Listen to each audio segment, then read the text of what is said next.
SLBC tunnel ప్రమాదం విషాదాంతమైంది. Tunnel లోపల బురదలో 5 మృతదేహాలను గుర్తించారు. నేషనల్ రిమోట్ సెన్సింగ్ ఏజెన్సీ ద్వారా గ్రౌండ్ పెనట్రేటింగ్ రాడార్ తో ప్రమాద స్థలిని స్కానింగ్ చేశారు.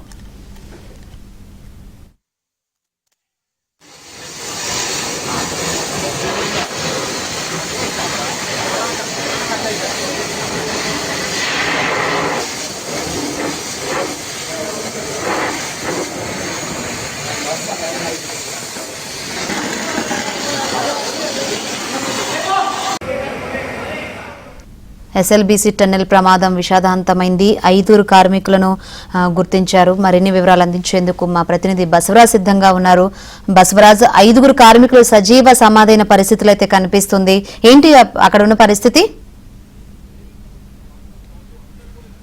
శంకర్, ఈ ఉదయం నుంచి కూడా ఏదైతే పలు బృందాలు లోపల సహాయక చర్యలు చేపడుతున్నాయి. ఈ ఉదయం నుంచి గ్రౌండ్ పెనట్రేటింగ్ రాడార్తో ఇక్కడ స్కానింగ్ పూర్తిగా చేయడం జరిగింది. అయితే టీబీఎం ముందు భాగంలో అంటే దాదాపు 150 మీటర్ల బురదతో కూరుకుపోయిన ముందు భాగంలో జీపీఆర్ పద్ధతిలో పూర్తిగా స్కానింగ్ చేశారు. అయితే దీంట్లో 5 ఆనవాళ్లు ఎక్కడెక్కడైతే 5 ఆనవాళ్లను గుర్తించడం జరిగింది. ఈ 5 ఆనవాళ్లలో కూడా అక్కడ అంటే ఈ ఎవరైతే లోపల చిక్కుకున్న బాధితులు ఉన్నారో బాధితులకు సంబంధించిన ఆనవాళ్లు ఉండే ప్రదేశంగా 5 ప్రదేశాలను ఇక్కడ జీపీఆర్ నుంచి గుర్తించడం జరిగింది. అయితే ఈ జీపీఆర్ ఎందుకు ఉపయోగిస్తారంటే మొత్తం ఇక్కడ ఏదైతే 10,000 క్యూబిక్ మీటర్ల ఏదైతే మడ్ ఉందో ఆ మడ్ మొత్తం పూర్తిగా తొలగించాలంటే వారాల కాలం పడుతుంది. కనుక ఇది అసాధ్యమైన పని. కనుక ఇక్కడ ఏదైతే ఆర్మీ అదేవిధంగా జీపీఆర్ ఎందుకు ఉపయోగిస్తారంటే ఎక్కడైతే ఎక్కడైతే ఆనవాళ్లు కనిపిస్తాయో ఆ ఆనవాళ్లను స్కానింగ్ చేసే మిషనరీ ఇది జీపీఆర్ మిషనరీ. ఈ జీపీఆర్ మిషనరీ నుంచి పూర్తిగా ఇవాళ ఉదయం నుంచి స్కానింగ్ మొదలు పెట్టారు. ఈ స్కానింగ్ లో దాదాపు 5 ప్లేసెస్ లో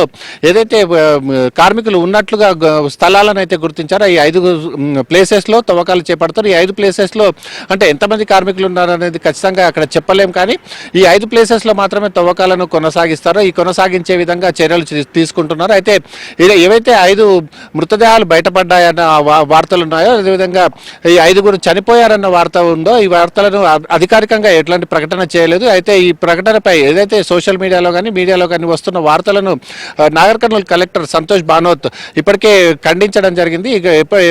ఎలాంటి అధికారిక సమాచారం లేదు, అధికారిక సమాచారం వచ్చేంత వరకు దీనిపైన సంయమనం పాటించాలని చెప్పి జిల్లా కలెక్టర్ సంతోష్ వెల్లడించడం జరిగింది. మొత్తానికి ఏదైతే 5 ప్లేసెస్ ఉన్నాయో ఈ 5 ప్లేసెస్ ను గుర్తించారు. ఈ 5 ప్లేసెస్ పైన అధికారికంగా ప్రకటన అయితే రావాల్సి ఉంటుంది. ఈ 5 ప్లేసెస్ లో తవ్వకాలు జరిగిన తర్వాత అక్కడ ఆనవాళ్లు ఏంటి అనేది కూడా స్పష్టత వచ్చే అవకాశం ఉంది. అయితే ఇది కూడా అంటే అంత తొందరగా బయటకు వచ్చే అవకాశం అయితే లేదు. ఖచ్చితంగా ఈ రాత్రి మొత్తం అక్కడ తవ్వకాలు జరుగుతాయి. ఈ తవ్వకాలకు సహకరించేందుకు చాలా ఏజెన్సీస్ అక్కడ ఉన్నాయి. ఏదైతే ఈ 150 మీటర్ల ప్లేస్ ఉందో ఈ 150 మీటర్ల ప్లేస్ చాలా క్లిష్టమైన ప్లేస్ అని చెప్పొచ్చు. ఇక్కడ పైన కూడా అంటే పూర్తిగా ఈ సిమెంట్ లెవెలింగ్ కూడా ఏది లేదు, సిమెంట్ లేయర్స్ కూడా లేవు. పూర్తిగా అంటే పైనుంచి కూడా ఎప్పటికప్పుడు మడ్ అదేవిధంగా కొంత డెబ్రిస్ కూడా పడిపోయే అవకాశం ఉంది. కనుక సింగరేణి కాలరీస్ అక్కడ నిర్మాణాత్మకమైన పని చేపట్టారు.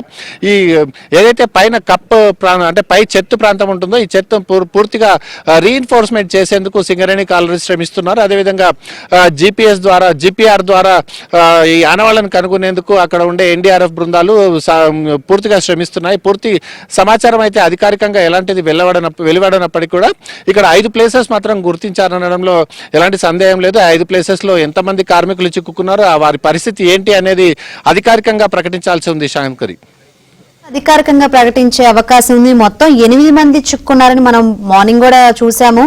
సో మిగతా వారి పరిస్థితి ఏంది?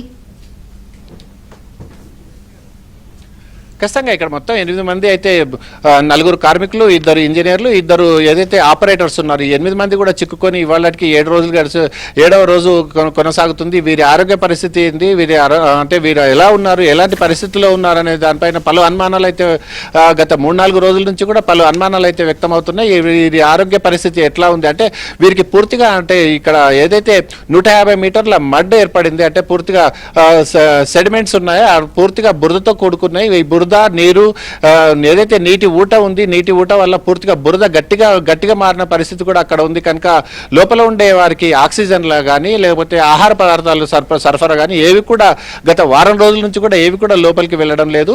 ఆక్సిజన్ పైప్ ఏదైతే ఉందో ఆ ఆక్సిజన్ పైప్ 13.5 కిలోమీటర్స్ వద్దనే ఆ ఆక్సిజన్ పైప్ ఎండ్ అయింది. దాని తర్వాత ఏదైతే టీబీఎం పడిపోయిన పరిస్థితి, అంతకంటే ముందు పూర్తిగా డెబ్రిస్ అంటే కొలాప్స్ అయింది, టనల్ పూర్తిగా కొలాప్స్ అయిన పరిస్థితి. ఆ కొలాప్స్ అయిన 150 మీటర్ల నుంచి 200 మీటర్ల లోపే ఎవరైతే 8 మంది చిక్కుకున్నారో వారు ఉన్నారు. కనుక వారికి ఈ 7 రోజులుగా ఎట్లాంటి ఆహార పదార్థాలు సప్లై కానీ లేకపోతే కనీసం ఆక్సిజన్ సరఫరా కూడా అక్కడ జరిగిన ఆనవాళ్ళు అయితే లేవు. కనుక ఖచ్చితంగా వారి పరిస్థితి మాత్రం చాలా విషమంగా ఉంటుంది. అదేవిధంగా అంటే ఈ వార్త చాలా ఒక రకంగా చెప్పాలంటే ఈ వార్త చెప్పలేని పరిస్థితిలో కష్టంగా ఉంటుంది. కనుక అధికారికంగా వచ్చేంత వరకు ఎలాంటి ప్రకటన చేయవద్దని చెప్పి జిల్లా కలెక్టర్లు కూడా ఇక్కడ రిక్వెస్ట్ చేసిన పరిస్థితి మనకు కనిపిస్తుంది.